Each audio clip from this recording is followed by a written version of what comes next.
நிறைய வாழ்க்கையில பிரச்சனை பார்த்தவங்க, நீங்க வந்து அந்த பிரச்சனைக்கெல்லாம் ஜின்னு மூலியமா சால்வ் பண்ண ஏதாச்சும் ஒரு விஷயம் அந்த மாதிரி நடந்திருக்கா? இப்போ நம்ம சினிமா துறையே எடுத்துக்கலாம். உதாரணத்துக்கு சினிமா துறை நிறைய பெரிய இடத்துல இருந்து நிறைய படம் எடுத்து நல்லா ஓகோன்னு இருந்தார். இப்போ படம் எடுத்து சரியாக வர ஓடலை, வேறு சொல்ல விரும்பலை. நான் திரும்பவும் அந்த ஒன்றுமே இல்லாத ரோட்டில் வந்து நின்றுட்டார், அந்த நிலைமைக்கு வந்தார். திரும்பவும் ஒரு பழைய நிலைமைக்கு கொண்டுட்டு போயிருக்கிறேன்.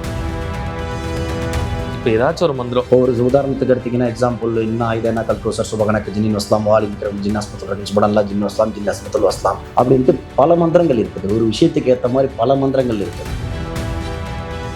நீங்க சொன்னீங்க ஜின்னுனால எல்லாமே முடியும் அப்படின்னு. ஸோ அப்படி பண்ணும்போது இந்த இன்டர்வியூ வந்து ஒரு 1 மில்லியன் வியூஸ் போக வைக்க ஜின்னு மூலியமா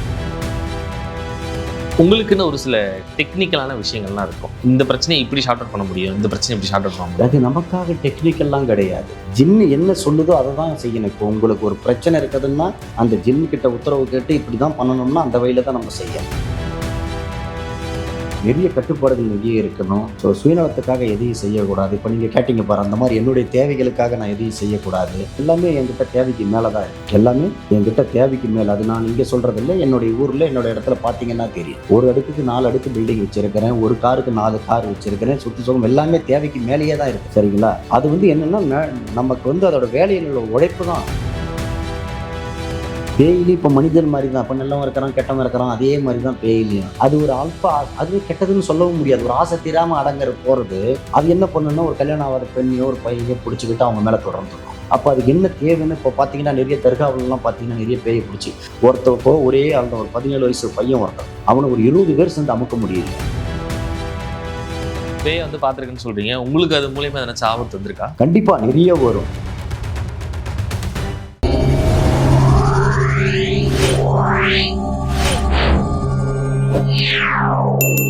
மீடியா சர்க்கிள் வியூவர்ஸ் எல்லாருக்குமே வணக்கம். நான் விஜய் ஜெகா. நம்ம கூட ஜின் பார்த்திபன் இருக்காங்க. வணக்கம்ண்ணா. வணக்கம். எப்படி இருக்கீங்க? நல்லா இருக்குப்பா. ஸோ அதாவது இப்போ ஏஐ ஜிமினி அப்படின்னு சொல்லிட்டு டெக்னாலஜி எங்கேயோ போயிடுச்சு. இப்போவுமே இந்த மாந்திரிகம் இந்த மாதிரி விஷயங்கள்லாம் இருக்குதா உண்மையா? இப்போது மக்கள் வந்து ரொம்ப விவரமாக இருக்கிறாங்க. நீங்கள் தான் சொன்னீங்க எல்லாமே இருக்குதுன்னுட்டு. அப்படின்ற பட்சத்தில் மக்களுக்கு எல்லா விவரமும் இருக்குது. சரிங்களா? இப்போ நீங்கள் இருக்குதுன்னு சொன்னாலும் நம்ப மாட்டாங்க, இல்லைன்னு சொன்னாலும் விட மாட்டாங்க. அவங்களுக்காக ஒரு பாதிப்பு வந்து அவங்களா நம்ம கிட்ட சொல்கிறது தான். பயப்படுவாங்களேன்னுட்டு கூட நான் சொல்லுவேன் இது ஒன்றும் கிடையாது அப்படின்ட்டு சிம்பிளாக சொன்னால் கூட, இல்லை சார் நீங்கள் இதுதான் இப்படி எங்களுக்கு நடக்குது, இது செய்வன தான், இதுதான் பிள்ளைன்ட்டு அவங்களா நமக்கு சொல்கிறது தான். இப்போ யாரையும் நம்ம போய் வீடை தேடி நம்ம போய் சொல்கிறது இல்லை, இல்லை வாய்மொழியாக யாருக்கும் தொலைபேசியில் நம்ம ஃபோன் போட்டு நம்மளா யாருக்கும் கருத்தை தெரிவிக்கிறது இல்லை. அவங்க நோயோடு வரவங்களுக்கு தான் அதோட வழி தெரியும். ஓகேண்ணா. ஸோ அதாவது நீங்கள் நிறைய கேசஸ் பார்த்துருப்பீங்க. ஸோ இது ரிலேட்டபிளாக மாந்திரிகம்னா அதை சுற்றி இருக்கக்கூடிய விஷயங்கள் என்னென்ன, ஸோ அது எதனால் இந்த விஷயத்தை வந்து சில பேர் சொல்லுவாங்க இல்லையா, அந்த மாந்திரிகம் வந்து ஊரில் பண்ணியிருக்காங்க, அதுலேருந்து நான் மீண்டு வரணும் இப்படிலாம் சொல்லுவாங்க இல்லையா. ஸோ இதெல்லாம் எதுக்காக பண்ணுறாங்க? அது இப்பயோ நேத்தோ முந்தானாலோ பண்ணுறது கிடையாது. காலகாலமாக மன்னர் ஆட்சி காலத்துக்கு முன்னாடி முன்னோர்கள் காலத்திலிருந்து வழி நடக்கிறது தான் மாந்திரிகம்ன்றது. அது இன்னைக்கு வந்தது கிடையாது. அது என்ன பண்ணுறதுன்னா ஒரு சிலர் கெடுக்கிறதுக்காகவும் பண்ணுவாங்க. அதை கெடுத்துட்டாக்கா அது முள்ளால் தான் எடுக்க முடியும். மாந்திரிகத்தால் ஒருத்தவங்களை கெடுக்கும்போது அந்த மாந்திரிகத்தை வச்சு தான் திரும்ப நம்ம மீட்டு வெளியே வர முடியும் இல்லைங்களா? அதன்படி தான் நம்ம செய்யணும். அப்படின்னு பார்த்தீங்கன்னாக்கா எதை வச்சு அவங்க செய்கிறாங்கன்றதை பார்த்து திரும்ப நம்ம அதை வச்சு தான் நம்ம செய்ய வேண்டியதாக இருக்கும். ஓகேங்களா? நம்ம வந்து நீங்கள் வேற இப்போ ஒரு மாந்திரிக முறையில் ஒருத்தவங்களுக்கு செய்வேனே ஒரு கை கால் வராமல் போயிடுதுன்னு வச்சுக்கோங்க. நான் சவாலாகவே சொல்கிறேன், நீங்கள் எந்த மருத்துவமனைக்கு போனாலும் உலகத்தில் எந்த மூலைக்கு போனாலும் குணப்படுத்த முடியாது. ஸோ ஹாஸ்பிட்டல் கூட அது மூலியமாக கூட நம்மளால வந்து குணப்படுத்தவே முடியாது. மாந்திரிகம் மூலயமா செய்கிறது, மாந்திரிகம் மூலம் மட்டும்தான் அதை சரி பண்ண முடியும். இப்போ ஒரு குடும்பத்துக்கு நல்ல தொழில் போகும் விட குடும்பம் சந்தோஷமாக இருக்கும், அதை பிரிக்கிறாங்கன்னா யாரால் வந்து அதை சரிப்படுத்த முடியும்? அதை வந்து மாந்திரிக முறைப்படி தான் செய்தால் தான் திரும்ப அந்த குடும்பம் ஒற்றுமையாகவும் திரும்ப நல்லபடியாக செழிப்பாக வளரும். அதுதான் மாந்திரிகம். ஓகே. ஸோ இப்போ அதாவது என் லைஃப்பில் நடந்த ஒரு விஷயத்தை வச்சு நான் உங்கள்கிட்ட ஒரு சந்தேகமாக கேட்குறேன். நாங்கள் வீடு கட்டும் போது இந்த மாதிரி வந்து நிறைய பிரச்சனைலாம் வந்துச்சு. ஸோ எங்கள் அப்பா அம்மாவுக்கு வந்து கடவுள் நம்பிக்கை ரொம்பவே அதிகம்.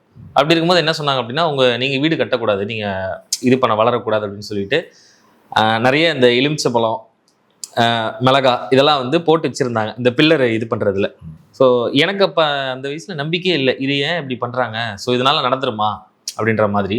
ஸோ எதுக்காக இதை பண்ணுறாங்க, நம்பி பண்ணுறாங்க, இது மூலயமா நடக்கக்கூடிய விஷயங்கள் ஆபத்து என்னென்ன? ஆபத்துகள் என்னென்னன்றது இல்லை, எதையுமே வந்து இப்போது சாதாரணமாக எடுத்துக்கக்கூடாது. நம்பங்க இல்லாத அஜாகிரதை வேறு, அது வேறு.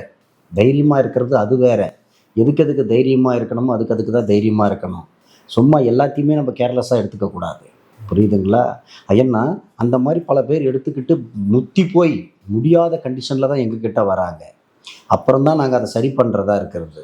எதையுமே சரி, ஒரு சின்ன ஒரு பொருளை கூட ஒரு அசம்பாவிதம் நடக்குதுன்னா அதுக்கு என்ன காரணம் முதல்ல உட்காந்து யோசிக்கணும். ஒரு விபத்து நடக்கிறதுன்றது வேற, புரியுதுங்களா? இப்போ ரோட்டில் நடக்கிறது வேற, வீட்டுக்குள்ளேயே ஒரு விபத்து நடந்தால் அதுக்கு என்னென்னு காரணம் நம்ம கண்டுபிடிக்கணும். புரியுதுங்களா?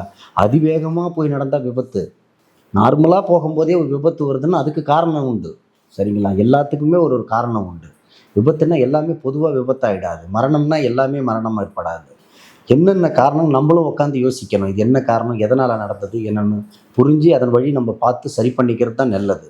அது நம்ம அஜாகிரதையாக இருக்கிறதோ இல்லை மன கர்வத்தில் இருக்கிறதோ அது வந்து யாருக்கு, எங்களுக்கு நஷ்டம் கிடையாது, பாதிக்கப்படுறவங்களுக்கு தான் நஷ்டம். ஸோ அது முன்னாடியே வந்து நம்மளும் அந்த விஷயத்த ரொம்ப சீரியஸாக எடுத்துக்கணும் அப்படின்றீங்க. ஸோ ஓகே, இப்போ வந்து இந்த மாதிரி வச்சிருக்காங்க, யாருக்கும் வந்து பில்லி சூனியமோ ஏவலோ இந்த மாதிரி வச்சிருக்காங்கன்னு வச்சுக்கோங்க. அது எப்படி நான் முதல்ல நம்ம தெரிஞ்சுக்கிறது? நம்ம தெரிஞ்சிக்கவே தேவையில்லை, அவங்களா சொல்லுவாங்க, வந்து பாதிக்கப்படுறவங்களுக்கா தெரியும். இப்போ சமீபத்தில் நான் சொன்ன மாதிரி தான், ஒரு நோயே வருது, எந்த ஹாஸ்பிட்டலுக்கு போனாலும் சரி, இப்போ எல்லாத்துக்குமே ட்ரீட்மெண்ட் வந்துடுச்சு, எந்த நோய்க்கும் மருந்து இல்லைன்ற நிலைமை வந்துடுச்சு, உலகம் பூரா வந்துடுச்சு. ஆனால் இன்னைக்கு காலகட்டத்துக்கு சும்மா கை கால் வலி வரல, கை வரல, கால் வரல, எதில் போனாலும் குடும்பத்தில் தோல்வி, தொழில் எடுத்தால் தோல்வி, எதுலேயுமே பின்னடைவு, நல்லா போகிறது கெடுது. போன 10 கடை இருக்குதுன்னு வைங்க, அந்த 10 கடையில் இப்போ 9 கடை நல்லா போகுது, நம்மளது மட்டும் சரியாக போகலை. சரியா? நம்மளது எல்லா தரமும் இருக்கும், எல்லாமே இருக்கும். கடைன்றது இல்லை, பொதுவாக எல்லா தொழிலுமே நான் சொல்கிறது. சரிங்களா? இப்போ நம்ம குடும்பத்தில் எல்லாமே இருக்கும், நிம்மதி இருக்காது, தூக்கம் இருக்காது, பசிக்காது, ஒரு மாதிரி வேதனையாகவே கவலையோடையே இருப்பாங்க. பல விஷயங்கள் உண்டு. ஸோ இதுக்கு தீர்வா இதுலேருந்து வெளியே வரணும், நமக்கு வந்து ஏதோ ஒரு பிரச்சனை வச்சுருக்காங்க அப்படின்னா நம்ம முதல்ல போய் யாரை பார்க்கணும்? முதல்ல யாரையுமே பார்க்கறதில்ல. அவங்களுக்கு பிரச்சனைன்னு ஒன்று இருக்குதுன்னா ஜின் மூலயமா எங்கள் கிட்ட வந்தாக்கா ஜின் மூலயமா 2 அல்லது 3 நாளில் சரி பண்ணி கொடுக்கலாம். சரிங்களா? 30 ஆண்டு காலமாக அதை செய்துட்டு வரேன்.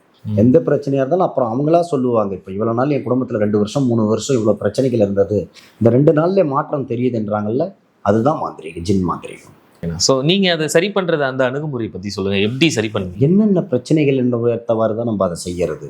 இப்போ ஒரு குடும்பத்தில் ஒருத்தர் வந்து தொழில் நஷ்டம்னா அதுக்கேற்ற மாதிரி அவங்க கிட்ட ஒரு சில கேள்விகள் கேட்போம், அதுக்குள்ள பொருள் கேட்போம்.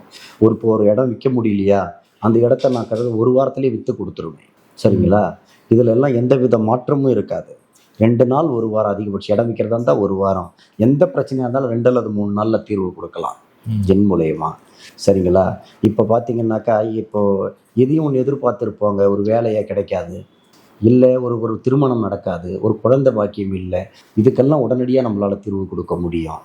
சரிங்களா? பிள்ளைகள் பேச்சு கேட்கல, மனைவி பிரிஞ்சு போகிறது, எல்லாத்துக்குமே நம்ம வழிமுறைகள் டக்குன்னு உடனடியாக செய்ய முடியும். உடனடியாக 2, அதாவது ஒருத்தர் வந்து ஒரு பொண்ணை லவ் பண்ணுறாங்க, அவங்களுமே லவ் பண்ணிட்டு இருந்திருக்காங்க. ஸோ அவங்களுக்குள்ள ஒரு சண்டை வந்து ரொம்ப வந்து பிரிஞ்சிட்டாங்க அப்படின்றா, அவங்களுக்கு எதனாச்சும் வழிலாம் இருக்கா?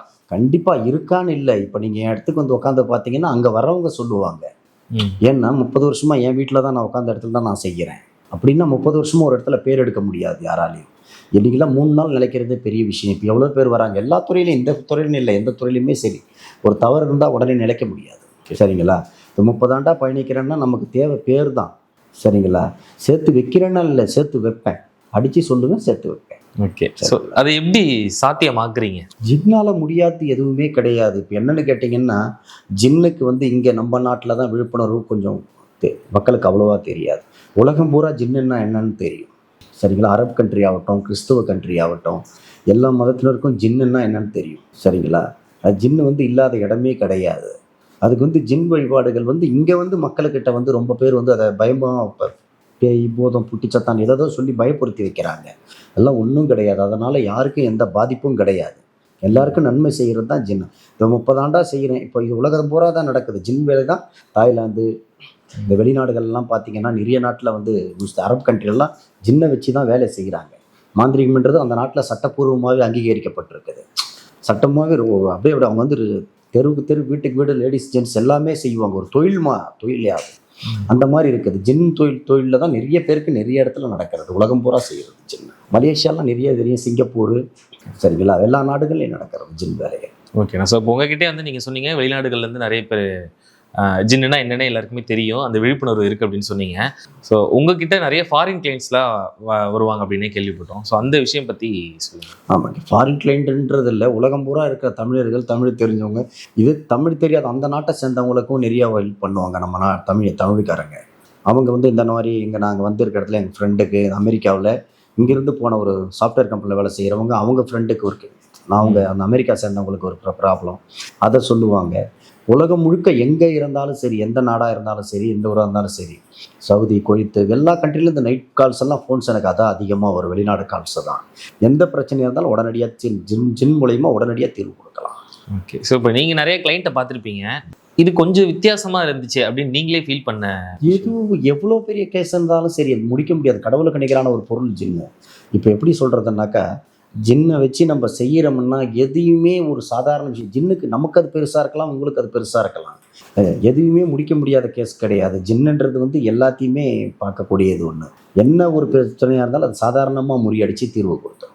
ஸோ இப்போ ஒரு சில விஷயங்களை அதாவது நம்ம கண்ணால் பார்க்க முடியும் அப்படின்றப்போ ஜின்னை வந்து பார்க்க முடியுமா? கண்டிப்பாக, தாராளமாக. நிறைய மீடியாவில் காட்டியே இருக்கிறேன். இரவு நேரத்தில் நான் பூஜையில் வந்து மீடியாவிலே காட்டியிருக்கிறேன். இது வாழ்வார்த்தையாக சொல்கிறது கிடையாது. ஒரு மீடியாவில் நான் காட்டியே இருக்கிறேன் ஜின்னை நேரடியாக. அதெல்லாம் காட்சி அளிக்கும் நமக்கு. எப்படின்னா, சாதாரண ஒரு ஆளுக்கு இப்போ உங்களை மாதிரி ஆளுங்கள்லாம் வந்து படிக்கணும், ஒரு வெறியோட ஜின்னு பார்க்கணுன்ற ஒரு வெறியோடு இருக்கணும். புரியுதுங்களா? அது ஒரு என்ன சொல்கிறதுனா, பார்க்கலாம் போகலாம் வரலான்றது சினிமாவோ ஒரு பீச்சோ பார்க்கோ கிடையாது. அதை முற்றிலும் நம்ம அடையணும்னு ஆசைப்பட்டோம்னா அதுக்கு உண்டான பயிற்சி நான் கொடுக்குறேன்னாக்கா கண்டிப்பாக நீங்கள் அதை உணரலாம், பார்க்கலாம். ஓகே, இப்போ ஜின்னை அடையலான்னு சொன்னீங்க. ஒருவேளை ஜின்னை அடைஞ்சிட்டோம் அப்படின்னா அது மூலிமா நமக்கு என்ன நடக்கும்? என்ன தேவைகளோ அதை நம்மளை தற்காத்துக்கலாம். இப்போ ஒரு கராத்தா பயில்றது எதுக்கு? இப்போ நோய் வர்றதுக்கு முன்னாடி முன்னெச்சரிக்கையாக மருந்து கொடுக்கறது எதுக்கு? நோய் தடுப்புக்காக. அந்த மாதிரி எதுவாக இருந்தால், எந்த ஒரு பிரச்சனையாக இருந்தாலும் ஒரு ஜின்னு இருந்தால் எதுவும் நம்ம கிட்ட வராமல் தடுத்துக்கலாம். சரிங்களா? இப்போ ஜின்னை வச்சுருக்கிறேன். இப்போ எங்களை மாதிரி ஆளுங்க வந்து மற்றவங்களுக்கு வராமல் நாங்கள் தடுக்கிறது. இப்போ உங்கள் கையில் ஒரு ஜின்னு தரேன்னாக்கானா அது உங்களுக்கு எந்த பிரச்சனையும் வராமல் உங்களுக்கு மட்டும்தான் அது தடுக்கும். ஆனால் நாங்கள் யாருக்குமே பிரச்சனை வராத அளவுக்கு அதை சரி பண்ண முடியும். எந்த பிரச்சனையாக இருந்தாலும் அதை தீர்த்து வைக்க முடியும். நீங்கள் ஜின்னுக்கிட்ட பேசியிருக்கீங்களா? கண்டிப்பாக பேசினா தான் ஒருத்தவங்களுக்கு என்ன. இப்போ வெளிநாட்டில் ஒரு சம்பவம் நடக்குது கனடாவில், இது என்ன நடக்குது ஏது நடக்குதுன்னு அவங்களுக்கே தெரியாது. அவங்க அங்கேருந்து நாங்கள் கேட்குற தகவல் பேர், அம்மா பேர் இதுதான் தருவாங்க, ஃபோட்டோஸ் தருவாங்க. இங்கேருந்து என்ன நடக்குதுன்னு நாங்கள் தான் சொல்லணும். ஜின் சொல்லி தான் நமக்கு தெரியும். ஓகே, ஸோ நிறைய பேசியிருப்பீங்க ஆக்சுவலாக இதுக்கு முன்னாடியே. என்ன சொல்லும் இப்போ ஒருத்தருக்கு ஒரு பிரச்சனை அப்படின்னா? எந்த பிரச்சனை என்ன, இது யார் செய்கிறது, இவங்களுக்கு யார் செய்து வச்சது, இவங்களால தான் நடக்குதுன்னு இங்கே தெளிவாக நமக்கு சொல்லணும். எந்த முறையில் செய்தாங்க, அதை எப்படி சரி சொன்னால் நம்ம சரி பண்ணிக்கலாம் அப்படின்ற தீர்வும் நமக்கு சொல்லித்தரும். ஓகே, எல்லாமே அதாவது ஃபுல் சொல்யூஷனும் கொடுத்துரும் நமக்கு. கண்டிப்பாக. ஸோ ரொம்ப கஷ்டத்துல இருந்து உங்கள் கிளைண்ட்டே யாராச்சும் நிறைய வாழ்க்கையில் பிரச்சனை பார்த்தவங்க, நீங்கள் வந்து அந்த பிரச்சனைக்கெல்லாம் ஜின்னு மூலயமா சால்வ் பண்ண ஏதாச்சும் ஒரு விஷயம் அந்த மாதிரி நடந்திருக்கா? இப்போ நம்ம சினிமா துறையே எடுத்துக்கலாம். உதாரணத்துக்கு சினிமா துறை நிறைய பெரிய இடத்துல இருந்து நிறைய படம் எடுத்து நல்லா ஓகோன்னு இருந்தார். இப்போ படம் எடுத்து சரியாக வர ஓடலை, பேரை சொல்ல விரும்பலை நான். திரும்பவும் அந்த ஒன்றுமே இல்லாத ரோட்டில் வந்து நின்றுட்டார், அந்த நிலைமைக்கு வந்தார். திரும்பவும் ஒரு பழைய நிலைமைக்கு கொண்டுட்டு போயிருக்கிறேன். அதே மாதிரி அரசியல் துறையிலையும் எடுத்துக்கலாம். இப்போது நல்லா வாழ்ந்தவர் அரசியலில் வந்து நிறைய அடிச்சுட்டு தோல்வி அடைஞ்சார். அரசியல்னாவே பொதுவாகவே வந்து எல்லாருமே ஜெயிச்சிடுறது கிடையாது, இருக்கிற இடம் தெரியாமல் போனவங்கெல்லாம் உண்டு. இன்றைக்கி அதே மாதிரி ஒருத்தர் வந்தார். போன எலெக்ஷனில் தான் கண்டிப்பாக அவருக்கு சீட்டு வேணும்னு சொன்னார். அதையும் அவருக்கு கிடைக்கிற மாதிரி பண்ணி கண்டிப்பாக திரும்பவும் மீண்டும் ஒரு நல்ல நிலைமைக்கு பொசிஷனுக்கு கொண்டாந்தாங்க. இந்த மாதிரி வந்து நிறைய சொல்லிக்கிட்டே போகலாம். மலேசியாவில் ஒருத்தவங்க துணி கடை வச்சுருந்தாங்க, நிறைய வருமானம் நிறைய வந்தது. ஒரு நாளைக்கு 10,000 வெள்ளிக்கு மேலே சம்பாரிச்சாங்க. திடீர்னு பார்த்திங்கன்னா வியாபாரமே இல்லை. அங்கேயும் அதை சரி பண்ணி கொடுத்துருக்குறேன். சிங்கப்பூரில் ஒரு குடும்பமே வந்து செதஞ்சு போயிருந்தது. பையன் பேச்சு கடங்கலை, கணவன் மனைவி கடங்கலைன்னு ஏகப்பட்ட தொல்லை அந்த குடும்பத்தில். அந்த குடும்பத்தையும் சரி பண்ணி விட்டுருக்கேன். ஓகே, இப்போ எனக்கு ஒரு காமனான ஒரு சந்தேகம். அதாவது இப்போது ஒரு கேன்சர் பேஷண்ட் இருக்காங்க. ஸோ எனக்கு வந்து நிறைய ட்ரீட்மெண்ட் எடுத்தும் அது சரியாகலை அப்படின்றப்போ அவர் வந்து உங்களை கன்சிடர் பண்ணுறாரு. அப்படி இருக்கும்போது நீங்கள் ஜின்னு மூலியமா அது சரி பண்ண முடியுமா? கண்டிப்பாக. இப்போ மருத்துவ ரீதியாக எதுவும் மருந்து இல்லாமல்லாம் இப்போ கிடையாது, எல்லாத்துக்குமே மருந்து இருக்குது. கேன்சருக்கெல்லாம் மருந்து கண்டுபிடிச்சிட்டாங்க. மீடியாவில் எல்லாமே இருக்குது. அதையும் மீறி ஏன் குணமாக மாட்டேன் அவங்களுக்கு மட்டும்? அவங்களும் மனிதர் தானே. சரியா? எல்லா மனிதர்களுக்கும் குணமாக பரிசோதிச்சு தான் அப்புறம் மருந்து வெளியிடுறாங்க. ஆனால் அவங்களுக்கு மட்டும் அந்த மருந்து எடுபட மாட்டேங்குதுன்னா என்ன காரணம்? அது நம்ம கிட்ட வந்தால் கண்டிப்பாக எந்த கேன்சர் மட்டும் இல்லை, பல வியாதி நோய்கள், பல மாதிரி வரும் நோய்கள், வியாதிகள் இந்த செய்முனை மூலயமா செய்கிறது பல தாக்கங்களை கொடுக்கும். மருத்துவத்துக்கே ஒரு இதுவாக இருக்கும். புரியுதுங்களா? மருத்துவத்திலே கண்டுபிடிக்க முடியாத அளவுக்கு ஒரு சவாலாக இருக்கும். அந்த மாதிரி ஒரு நோயெல்லாம் நம்மளால் கண்டிப்பாக குணப்படும். அதையுமே சரி பண்ண முடியும். சரி பண்ணியிருக்கிறோம், பண்ணிடுவேன். இதை வந்து மீடியாவில் சொல்கிறது, இது நீங்களும் நானும் பேசிக்கிறது கிடையாது, பல பேர் பார்க்கறது இது மக்கள். கண்டிப்பாக குணப்படுத்திடலாம். ரொம்ப கிரிட்டிக்கலா ஒருத்தர் உயிருக்கு போராடிட்டு இருக்கிற ஒருத்தர் கூட கண்டிப்பாக எந்த ஸ்டேஜில் போனாலும் சரி, அவங்கள மந்திரங்கள் தான், ஜின் மந்திரங்கள் சொல்லி உச்சரித்து அவங்களுக்கு ஒரு கயிறு கட்டி விட்டோம்னாவே குணமாயிடும். ஓகே, ஜின் மந்திரம்னா அது என்னன்னு அது சொல்ல முடியுமா? கண்டிப்பாக நிறைய மீடியாவில் நான் சொல்லியிருக்கிறேன் மந்திரங்கள். அது மீடியாவில் வந்து ஒரு சில நேரத்தில் சொல்லிட்டேன், அதே வந்து தவறாக போயிடுது. அதுக்காக தான் மீடியாவில் நான் சொல்கிறது இல்லை. தனிப்பட்ட முறையில் நிறைய மீடியாக்களில் நிறைய சொல்லியிருக்கிறேன், மந்திரங்கள் நிறைய இருக்குது. இப்போ ஏதாச்சும் ஒரு மந்திரம் ஸோ இது வந்து நான் இவங்களுக்காக நான் பயன்படுத்தியிருக்கேன் இல்லை, எதையுமே இப்போ நான் சொல்லவில்லை. ஏற்கனவே நான் எப்படி சொல்கிறதுன்னா மந்திரங்கள் சொல்லியிருக்கிறேன் பல மீடியாக்களில். இப்போ ஒரு உதாரணத்துக்கு எடுத்திங்கன்னா, எக்ஸாம்பிள், இன்னும் ஆயுதனா கல்கோசர் சுபகனக்கு ஜின்னின் வஸ்லாம் வாலி விக்ரம் ஜின்னாஸ்மத்துல் ரஹீம் சுபனல்லா ஜின் வஸ்லாம் ஜின் அஸ்மத்துல் வஸ்லாம் அப்படின்ட்டு பல மந்திரங்கள் இருக்குது. ஒரு விஷயத்துக்கு ஏற்ற மாதிரி பல மந்திரங்கள் இருக்குது. சரிங்களா? இப்போ நான் சொன்னது ஒரு மந்திரங்கள். இந்த மாதிரி பல விதமான மந்திரங்கள் இருக்குது ஜின்னுக்கு. ஸோ அப்போ நம்மளை தாண்டி ஜின்னு வந்து இருக்கு, மந்திரம் மூலியமா அதை வர வைக்கலாம். கண்டிப்பா என்ன பிரச்சனைனாலும் டாக்டரால முடியாத ஒரு விஷயத்த கூட ஜின்னு மூலியமா வந்து சரி பண்ணிடலாம். எந்த பிரச்சனையா இருந்தாலும் சரி, சவால் விட்டு சொல்றேன், கண்டிப்பா குணப்படுத்தி கொடுக்கும். ஓகே, ஸோ இப்போ இந்த ரூம்ல ஜின்னு வந்து இருக்கும் அப்படின்னு நீங்க சொல்றீங்க. இந்த ரூம்ல இருக்கும்னு இல்லை, எங்க வேணும்னாலும் வர வைக்கணும். அவன் தான் மந்திரவாதி. இப்போ ஒரு வேலை தேவைப்படுதுன்னா, நமக்கு இருக்கிற இடத்துலயே ஒரு ஆபத்து வருது, நடு கடலா இருந்தாலும் அங்க தேடி வர வைக்கலாம். இந்த ரூம்குள்ள கொண்டு வர முடியுமா? கண்டிப்பா சார். இப்போ நீங்க என்ன கடவுளை வணங்குறீங்க? எல்லாமே, எல்லா கடவுளையும் வணங்குறீங்க. ஏதாவது ஒரு கடவுள் வர வைப்பீங்களா? நேச்சர் அந்த மாதிரி வச்சுக்கோங்களேன். அப்படி அதே மாதிரி தான் ஜின்னும் நமக்கு தேவைப்பட்டால் கண்டிப்பா நான் கொண்டாந்து காட்டுவேன். ஸோ ஒரு விஷயம் நான் வந்து ஒரு சந்தேகமா ஒரு டவுட்டாக கேட்குறேன், மக்கள் சார்பாக கூட கேட்குறேன்னு வச்சுக்கோங்களேன். நீங்கள் சொன்னீங்க ஜின்னுனால எல்லாமே முடியும் அப்படின்னு. ஸோ இந்த வீடியோ முடிஞ்சதுக்கு அப்புறமா நீங்கள் கண்டிப்பாக வீட்டில் போயிட்டு தான் இந்த விஷயம்லாம் பண்ணுவீங்க. ஸோ அப்படி பண்ணும்போது இந்த இன்டர்வியூ வந்து ஒரு 1 மில்லியன் வியூஸ் போக வைக்க ஜின்னு மூலியமா தாராளமாக நம்ம ஜின்னு மூலியமா இந்த இன்டர்வியூன்றது கிடையாது. எதையுமே சரி சாதாரணமாக நம்ம செய்யலாம். நம்ம சுயநலத்துக்காகவோ நம்ம தேவைக்காகவோ நம்ம வச்சுக்கிட்டு விளையாடுறது கிடையாது ஜின்னு. மற்றதெல்லாம் நீங்கள் சொல்கிற மாதிரியெல்லாம் ஆடலாம் போடலாம். மற்றவங்க வேலையை பார்க்கவே எனக்கு நேரம் கரெக்டாக இருக்கும். இப்போ பார்த்தீங்கன்னா 1 மில்லியன் இல்லை, பல மில்லியன் போயிருக்குது என்னுடைய வீடியோஸ் பல சேனல்களில். புரியுதுங்களா? இப்போ நம்ம இந்த சேனலுக்கு இதுதான் முதல் வீடியோ உங்களுக்கு. சரிங்களா? பல சேனல்களில் கிட்டத்தட்ட பார்த்தீங்கன்னா 100கணக்கான சேனல்களில் வந்திருக்கிறேன் நான்.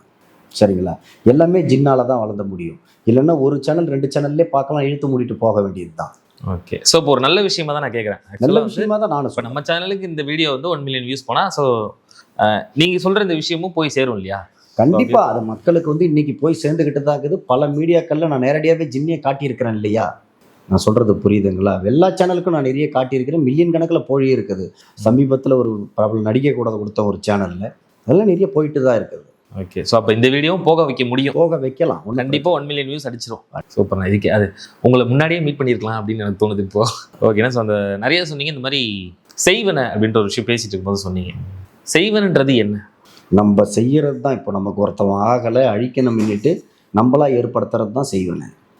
இப்போ ஒருத்தவங்க நல்லா இருக்கிறாங்க, நமக்கு ஆகலை, ஒரு சொத்துக்காகவோ, நிறைய பேர் ஒரே குடும்பத்தை சேர்ந்தவங்களே நிறைய பல பேர் இந்த மாதிரி செய்வாங்க. அதுதான் செய்வினைன்றது. அது நம்மளே ஒரு நாளைக்கு தாக்கம், அது சிலருக்கு தெரிய மாட்டேங்குது.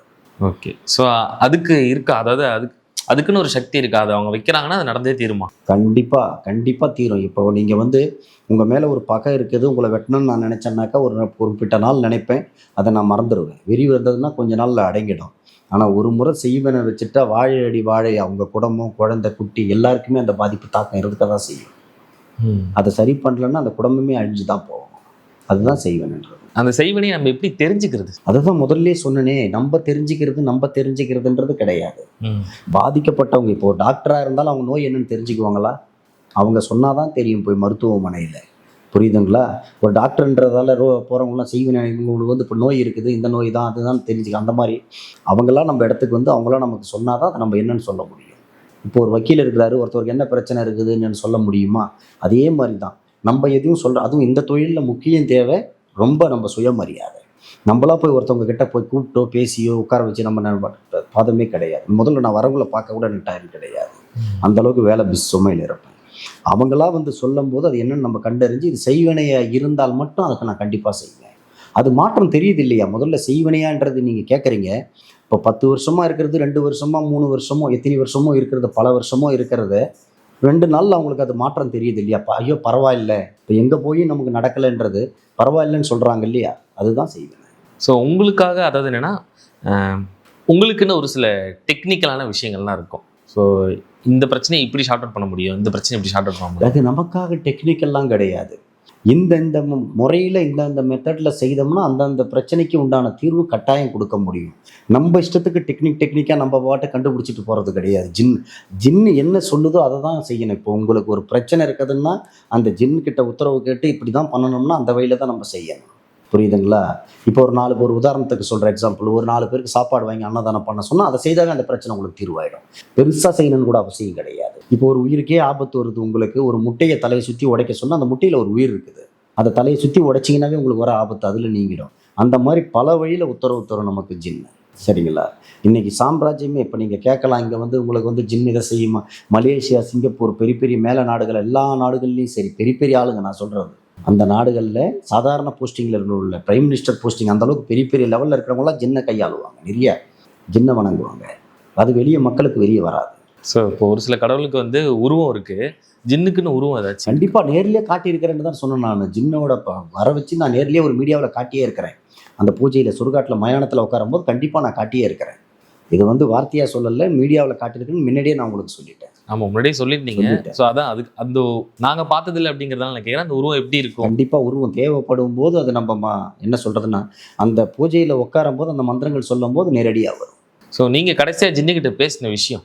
கடைசியாலாம் கிடையாது, நாங்கள் தினம் பேசுகிற விஷயம்தான். அப்போ இன்னைக்கு பேசின விஷயம் ஏதாச்சும்? என்னைக்குன்றது கிடையாது. என்னைக்கு ஒரு பிரச்சனை யார் எந்த விஷயத்துக்காக வராங்களோ அவங்களுக்கு தீர்வு என்ன, அவங்க எப்படி காப்பாற்றலாம், இது எப்படி ஜெயிக்க வைக்கிறது, அவங்க எந்த துறைக்காக வராங்க, என்ன வராங்க அப்படின்னு கேட்கறது, செய்யறது, இதுதான் எங்களுடைய வேலையே. அதுதான். ஓகேண்ணா. ஏன்னா இப்போ உங்களுக்கும் ஜின்னுக்கும் இருக்கிற அந்த ஒரு கான்வர்சேஷன் தெரிஞ்சுக்க எங்களுக்கு ரொம்ப ஆர்வமாக இருக்குது. எந்த ஒரு ஜின்னு வச்சிருக்கவங்களும் எனக்கும் அவங்களுக்குன்றது கிடையாது. அந்த பூஜையில் உட்காரும் போது முழுக்க இப்போ எந்த தொழில் செய்கிறவங்களாக இருக்கட்டும், சாதாரண ஒரு கூலி தொழில் செய்கிறவங்க கூட அந்த தொழில், அது ஒரு டிரைவர் கூட அந்த ஸ்டேரிங்கை தொட்டு கும்பிட்டு போவாங்க. அந்த ஸ்டேரிங்கில் கடவுள் இருக்குது. நான் சொல்கிறது புரியுதுங்களா? இப்போ ஒரு கடையை திறக்கிறாங்கன்னா அந்த கடையில் அந்த திறக்கும் போது கை தொட்டு கும்பிடுவாங்க. அவங்க மனசார எது தெய்வமாக நினைச்சு செய்கிற தொழில் தான் அந்த தெய்வம், அவங்களுக்கு அது தெய்வம். அந்த மாதிரி ஜின்னு எங்களுக்கு தெய்வம். சரிங்களா? என்ன இருக்குதோ அதை கண்டிப்பாக காட்டி கொடுக்கும், அதன் வழியில் நாங்கள் சரிப்படுத்துவோம். சரி. இப்போ நீங்கள் எப்படின்னா, நீங்கள் ஒரே ஆளாக தான் எல்லாமே ஃபுல்லாக பார்த்துக்கிறீங்களா, இல்லை உங்கள் கூட ஒரு டீமாக இல்லை, இது வருவாங்க, குறிப்பிட்ட நாள் தாக்கு பிடிக்க மாட்டாங்க. ஜின் விஷயம் ரொம்ப கடினமானது. இரவு நாட்களில் வேலை அதிகமாக இருக்கும் எங்களுக்கு. பல பேர் சில கட்டுப்பாடுகள் நிறைய இருக்கும் இதில். புரியுதுங்களா? நான் மற்றது எதுவும் சொல்ல விரும்பலை, மற்றவங்க மனசு புண்படும். ஜின்னில் நிறைய கட்டுப்பாடுகள் நிறைய இருக்கணும்.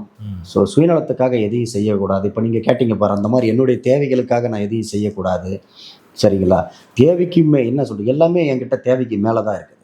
எல்லாமே என்கிட்ட தேவைக்கு மேலே. அது நான் இங்கே சொல்கிறதில்ல, என்னுடைய ஊரில் என்னோடய இடத்துல பார்த்தீங்கன்னா தெரியும்.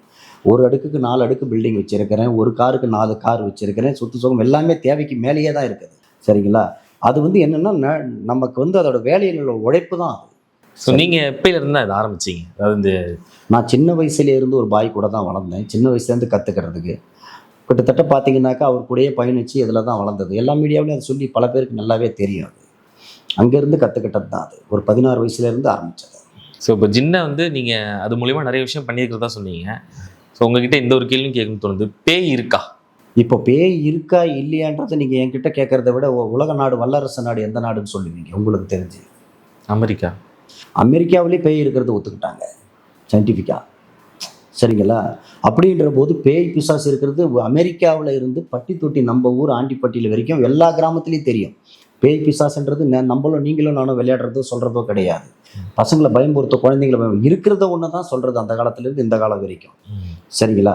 பேயை நிறைய பேர் உணர்ந்துருக்குறாங்க. இப்போ அது பேய் இருக்கா இல்லைன்னா நிறைய பேர் நைட் டைமில் ட்ராவலில் போகிறவங்க பார்த்துருக்கலாம். ஒரு காட்டில் தனிமையில் இருக்கும்போது வீட்டுக்குள்ளாரையெல்லாம் பார்த்து நிறைய இடத்துல நிறைய கேஸ் எங்களுக்கு நிறைய வந்திருக்கும். இப்போ பேய் படமெல்லாம் நிறைய சக்ஸஸ்ஃபுல் கொடுத்துக்கிட்டு தான் இருக்குது. அது இல்லாமல் ஒரு கற்பனையாகவே அவன் கொடுத்தான்னாக்கா அது எடுபடாது மக்கள் மத்தியில். ஒரு இல்லாத ஒரு பொருளை ஒரு கார்ட்டூன் மாதிரி, ஒரு பொம்மை படம் மாதிரி காட்டினாக்கா அது எடுக்காது மக்கள் எதிர்க்க. இந்த பேய் படம் இந்த காலத்துலேயும் சக்ஸஸ்ஃபுல்லாக ஓடுதுன்னா காரணம் என்ன? இந்த பேய் நம்பிக்கை மக்கள் எதிர்க்க இருக்குது. பேய் அப்படின்னா பேயும் இருக்குன்னு சொல்கிறீங்க. இருக்குது. நீங்கள் சொன்னீங்க நிறைய கேசஸ்லாம் பார்த்தேன்னு. ஸோ எதுக்காக பேய் வருதுன்னு சொல்றீங்க? அதாவது உங்கள்ட்ட என்ன பேசும், நீங்க அந்த கேசஸ்ல என்ன பண்ணீங்க? அப்படி கிடையாதுங்க. இப்போ ஒரு கண்ணி கழியாத ஒரு பெண்ணோ, ஒரு ஆத்மசாவோ, ஒரு ஆக்சிடென்ட்லையோ ஒரு பையனோ இறந்துட்டாவோ, இல்லை ஒரு ஆசைகள் அடங்காதவோ, இல்லை அவங்க ஆயுள் முடியாதவோ இறந்துட்டாவோ கண்டிப்பாக அவங்க பேயாக தான் வளர்த்துவாங்க. சரிங்களா? பேயிலே இப்போ மனிதன் மாதிரி தான். இப்போ நல்லவன் இருக்கிறான், கெட்டவன் இருக்கிறான், அதே மாதிரி தான் பேயிலையும். அது ஒரு அதுவே கெட்டதுன்னு சொல்லவும் முடியாது. ஒரு ஆசை தீராமல் அடங்குற போகிறது அது என்ன பண்ணுன்னா ஒரு கல்யாணம் ஆகாத பெண்ணையோ ஒரு பையனையோ பிடிச்சிக்கிட்டு அவங்க மேலே தொடர்ந்துடும். அப்போ அதுக்கு என்ன தேவைன்னு இப்போ பார்த்தீங்கன்னா நிறைய தர்காவிலலாம் பார்த்தீங்கன்னா நிறைய பேயை பிடிச்சி இப்போ ஒரே அந்த ஒரு 17 வயசு பையன் ஒருத்தவன் அவனை ஒரு 20 பேர் சேர்ந்து அமுக்க முடியல. எந்த பையன் 17 வயசு தான், பார்க்க குச்சி மாதிரி இருப்பான். ஆனால் அவங்க 18-20 பேர் போட்டு அமுக்க முடியலன்னா என்ன காரணம்? அவன் உடம்புல அந்த ஸ்ட்ரென்த் எங்கேருந்து வருது? சரியா? இப்போ ஒரு பொண்ணு, அந்த பொண்ணு வந்து ஒரு வயசு பொண்ணு தான், அதுவும் ஒரு 22-23 வயசு தான் இருக்கும். பிடிச்சி அமுக்கவும் முடியல, போட முடியல, யாராலையும் ஒன்றும் பண்ண முடியல, தூக்கி அநியாசமாக போடுது. அந்த அளவுக்கு ஆட்களை ரொம்ப பிடிச்சி இசுக்க முடியல. அவ்வளோ ஒரு பலம் அந்த ஒரு பெண்ணுக்கு எவ்வளோங்கிறது வருது. என்னதான் இருந்தாலும் ஒரு 4 பேர் சேர்ந்தாவே ஒருத்தவனை அமுக்கலாம். 10, 15, 20 பேர் சேர்ந்து ஒருத்தன் அமுக்க முடியலன்னா அந்த பேய் இருக்குதா இல்லையா அந்த உடம்புல? இப்போது சும்மா ஒரு இதை ஏதோ இந்த மதுவை பற்றி நான் கேட்கறதுக்காக இல்லை, ஒரு உதாரணமாக தான் நான் கேட்குறேன். இப்போ ஒரு பேயை விரட்டுறேன். இப்போ ஒரு சின்ன பாட்டில் ஒரு குவார்ட்டர் சாப்பிட்டீங்கன்னா என்ன ஆகும்? உங்களுக்கு அந்த போதை எவ்வளோ நேரம் நிலைக்கும்? நிற்கிதா இல்லையா? ஆனால் ஒரு பேய் பிடிச்சவனுக்கு நான் ஒரு ஃபுல் பாட்டிலே கொடுத்தாலும் குடிச்சிட்டு கீழே விழுவான், ஏந்திரிப்பான், அப்புறம் தெளிவாக பேசுவான். அந்த போதை எங்கே போச்சு? அந்த பேய் குடிக்கிறது அந்த மருந்து. சரிங்களா? நடந்திருக்குது. இப்பயும் நாங்கள் அதை செய்துட்டு தான் நடந்திருக்குது. இல்லை இன்னமும் இந்த நான் அமாவாசையானா பார்க்கலாமே, அன்றைக்கி நான் பேயை விரட்டுறேன்னாக்கா ஒரு பாட்டில் வச்சேன்னாக்கா அதுக்கு தேவை என்னமோ கறி மீன் பாட்டில் என்ன கேட்குதோ அதை கொடுத்துடணும். உயிர் பலியை தவிர எது கேட்டாலும் கொடுப்பேன். கொடுக்கும்போது என்ன பண்ணும்? அதை சாப்பிடும். அந்த ஒரு ஃபுல் பாட்டில்னாலும் சரக்கு அடிச்சுட்டு அது கீழே விழுறது, டக்குன்னு எழுந்திரிச்சு நார்மலாக பேசுவாங்க. அந்த குடித்தவங்க உடம்புல ஒரு சின்ன போதை மழக்கம் கூட இருக்காது. பேய்க்கு தான் போகுமே தவிர வேற எங்கே போகுது? அதை தான் நானே உங்களை கேட்குறேன், வேற எங்கே போகுது அந்த போதை? இப்போ நார்மலாக ஒரு ஆள் குடித்தாவே ஒரு குவார்ட்டர் குடித்தா கூட அந்த போதையில் வளருவாங்க, பேசுவாங்க, ஆடுவாங்க. இது எவ்வளோ பெரிய பாட்டில், ஒரு 4 குவார்ட்டர் சாப்பிட்டா கூட கீழே வந்துட்டு எழுந்திரிச்சதோடனே அது ஃபுல்லாகவே அந்த போதை இருக்காது. சரிங்களா? அதே மாதிரி பார்த்தீங்கன்னா அந்த பூஜையில் நான் அள்ளி விடுற பொறி ஒரே பொறி கீழே விழாது. ஒரு மூட்டை பொறி அள்ளி விடுவேன், ஒரு பொறி கீழே விழாது. கீழே ஒரு பொருளை நீங்கள் ஒரு பொரியை நீங்கள் கீழே எடுக்க முடியாது. அது எங்கே போகுது அந்த பொறி? அந்த பேய் ஓட்டும் போது நான் அள்ளி விடுவேன் அந்த பொரியை. ஒரு மூட்டை பொறி அள்ளி விடுவேன். ஒரு மூட்டை பொரியில் ஒரே ஒரு பொறி நீங்கள் கீழே இருந்து எடுத்து கொடுக்க முடியாது என் கையில். ஓகே. ஸோ இப்போ இவ்வளோ பேய் வந்து பார்த்துருக்குன்னு சொல்கிறீங்க, உங்களுக்கு அது மூலியமாக எதனா ஆபத்து வந்திருக்கா? கண்டிப்பாக நிறைய வரும். இப்போ பார்த்தீங்கன்னா நெத்தியில் இப்படி விட்டுருக்கோம், கத்தி எடுத்து வந்து வெட்டும், ஒரு சிலதை ஓட்டும் போது கையில் அடிபட்டு இருக்குது. என் உடம்பெல்லாம் சட்டையை கட்டினா நிறைய அடிப்படும். அதை பிடிக்க முடியாது. அவங்க கூட வர அப்பா அம்மாவே விட்டுட்டு பயந்துட்டு விலகிடுவாங்க அது கத்திக்கு ஏதாவது எடுக்கும்போது. அப்போ நம்ம ஒரு ஆளாக தான் சமாளித்து அதை அடக்கணும். அப்போ எதிர்பார்க்காத நேரத்துலலாம் கூட அது நிறைய வேலைகளை செய்யும் அந்த பேய் ஆகப்பட்டது. ஸோ நீங்கள் ஒரு சில பேயை அடக்கியிருப்பீங்க, ஆனால் திரும்ப வந்த எதனாச்சும் அந்த மாதிரி விஷயம்? அப்படி ஜின் கிட்ட மட்டும் அது நடக்கவே நடக்காது. ஒரு முறை கட்டு போட்டு ஜின் கட்டுப்பாட்டுக்குள்ளே கொண்டுட்டு போயிட்டோன்னா 2வது வர வாய்ப்பே கிடையாது, எதுவுமே வராது.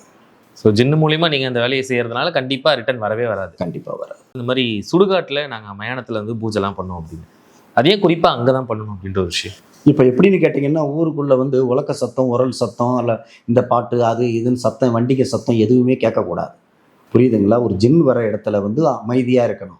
இப்போ சுடுகாடுனாக்கா என்ன பண்ணுவீங்க? யாராவது ராவில் வருவாங்களா? அங்கே வந்து கிரிக்கெட் விளையாடுவாங்களா? அங்கே வந்து பாட்டு கச்சேரி வைப்பாங்களா? எதுவுமே நடக்காது. அப்போ அமைதியாக இருக்கிற இடத்துல நம்ம எதை ஒன்றாலும் செய்யலாம். இப்போ எந்த ஊருக்குள்ளே நம்ம செய்ய முடியுது? என்னோட வீடே பெரிய பங்களா தான். உள்ளே போய் நம்ம உட்காந்து செய்யும், பக்கத்து வீட்டில் இருக்கிறவங்க பாட்டு வச்சா சத்தம் உள்ளே கேட்க தானே செய்யும். புரியுதுங்களா? இப்போ மயானம்ன்றது அமைதியான இடம். அந்த இடத்துல எதுவும் வர, அந்த இடத்துல நம்ம ஜின்னை வர வச்சு பேசலாம், வேற ஒன்றும் கிடையாது. ஸோ அப்போ உண்மையாகவே பேய் இருக்குன்றதுக்கு இவ்வளோ விஷயம், பேய் இருக்குன்ற இல்லை, மாந்திரிகம் இருக்குன்றதுக்கு இவ்வளோ விஷயங்கள் நான் சொல்லிக்கிட்டு இருக்கேன். அந்த வெத்தலையில் மை போட்டு பார்க்குற அப்படின்ற ஒரு விஷயம் வந்து நம்ம அப்பப்போ நாங்கள் கேட்டிருக்கோம், படத்தில் பார்த்துருக்கோம். இதெல்லாம் உண்மைதானா? அது நமக்கு அதில் அனுபவம் கிடையாதுப்பா. நான் தான் தெரிஞ்சதை மட்டும்தான் நான் சொல்லுவேன். ஏன்னா வெத்தலையில் மை போடுறது அந்த காலத்தில் பார்த்ததெல்லாம் உண்மையாக இருந்திருக்குது, உண்மைதான் அந்த காலத்தில். புரியுதுங்களா? உண்மைதான் அது. ஆமாம். ஏங்க எப்போ யாரையுமே மக்களை வந்து நீங்கள் எதுவும் பண்ண முடியாதுங்க. ஒரு மை போட்டு பார்க்குறேன் அது பண்ணுறேன்னு அந்த காலத்தில் மட்டும் சொன்னாக்கா தலையாட்டுவாங்களா என்ன? ஒரு பொருளுக்கானு தேடுறாங்க, அதை போட்டு பார்த்து கரெக்டாக அவங்க சொல்லி கணிச்சு எடுத்து இருக்கிறாங்க. பல விஷயங்கள் கேள்விப்பட்டு இருக்கிறோம். சரிங்களா? இப்போ இருக்கிறது உண்மையாக பொய்ன்னு அது கிடையாது. ஆனால் அப்போ அந்த காலத்தில் அது இருந்திருக்குது. சரிங்களா? இப்போ தான் வந்து கேமரா வச்சிங்க, அதுக்கு முன்னாடிலாம் எதை வச்சு கண்டுபிடிச்சாங்க? நான் உங்களையே கேட்குறேன்னு. சரிங்களா? இப்போ 1008 வியாதியில் இருக்கிறோம் நம்ம. சரியா? கூழு குடிக்கிற காலத்தில் எந்த வியாதி வந்தது நமக்கு? பழைய சோறு சாப்பிடும்போது என்ன வியாதி இருந்தது? எல்லாம் புதுசாக நம்மளாக ஏற்படுத்திக்கிறது தான். சரிங்களா? ஓகே. ஸோ அங்கே கடைசியாக ஒரே விஷயம்னா, மாந்திரிகம்னால மக்களுக்கு இந்த ஒரு விஷயம் ரொம்ப நல்லதுன்னா என்ன சொல்லுவீங்க? எந்த ஒரு விஷயமும் சரி, மாந்திரிகத்தால் நல்லது தான். நம்ம பயன்படுத்துறத பொறுத்து தான் இருக்குது. எந்த ஒரு விஷயமும் நம்ம வண்டியாக இருந்தால் கூட சரி, புரியுதுங்களா? வேகமாக ஓட்டினா என்ன ஆகும்? சரிங்களா? அதே மாதிரி தான் மாந்திரிகமும். நம்ம எதுக்குமே சரி, அது நல்லதுக்கும் நம்ம பயன்படுத்திக்கலாம். ஒரு அவசர தேவைக்கு நம்ம வண்டி எடுத்துகிட்டு ஓடலாம். புரியுதுங்களா? தேவைக்கு ஏற்ப மாதிரி பயன்படுத்திக்கிறது மாந்திரீகம். நமக்கு ஒரு கீழே இறக்கம் வருதா அதை தூக்கிக்கலாம். புரியுதுங்களா? ஒரு சரிவு ஏற்பட்டால் அதுலேருந்து நம்ம காப்பாற்றிக்கலாம். நமக்கு ஒரு ஆபத்து வருதா அதுலேருந்து நம்ம தற்காத்துக்கலாம். ஸோ அதுலேருந்து நம்மளை ஆமாம். இப்போ ஒரு குடும்பமே நமக்கு வந்து நஷ்டத்தில் ஒரு குடும்பம் சரிவிடுறது தூக்க முடியும் நெளிவடைஞ்சு போகுது, அந்த குடும்பம் செழிப்பாக வச்சுக்கலாம். ஒரு பயிருக்கு பாதிப்படிக்காமல் இருக்க மருந்து எப்படி அடிக்கிறோமோ அதே மாதிரி தான் மாந்திரீகம். அந்த பயிரை எப்படி பக்கத்தில் இருக்கிற அந்த செடிங்க வந்து பக்கத்தில் இருக்கிற களை சொல்லுவாங்க. புரியுதுங்களா? அது வளர்ந்தா இந்த செடி அழிச்சிடும். அந்த களையை பறிச்சிட்டோம்னா அதுதான். இந்த மருந்து யூரியா பொட்டாசியம்னு அடிக்கிறோம் பார்த்தீங்களா, அதே மாதிரி தான் மாந்திரீகம் முறை. நம்ம வாழ்க்கைக்கு இன்னைக்கு காலகட்டத்துக்கு போராமைகள் அதிகமாக இருக்குது. அவன் வந்து சொந்தக்காரன்னு கிடையாது. யாரோ ஒருத்தவங்க எதிர் வீட்டுக்காரன் கூட கார் நிறுத்துறதுக்காக இதே சென்னையில் பிரச்சனை நடந்திருக்கு. ஒரு ரேம்ப் கட்டுற தகராறு, அது பெரிய செய்வனையால் பெருசாக பாதிக்கும். அந்த வீடே இருக்கக்கூடாது, அவன் இருக்குன்னு செய்கிறாங்க உலகம். அப்படின்னும் போது நம்ம பாதிப்பு இல்லாமல் தப்பிக்கிறதுக்காக நம்ம அதை பாதிப்புலேருந்து தவிர்த்து நம்ம முன்னுக்கு வரதுக்காக பயன்படுத்திக்கலாம்.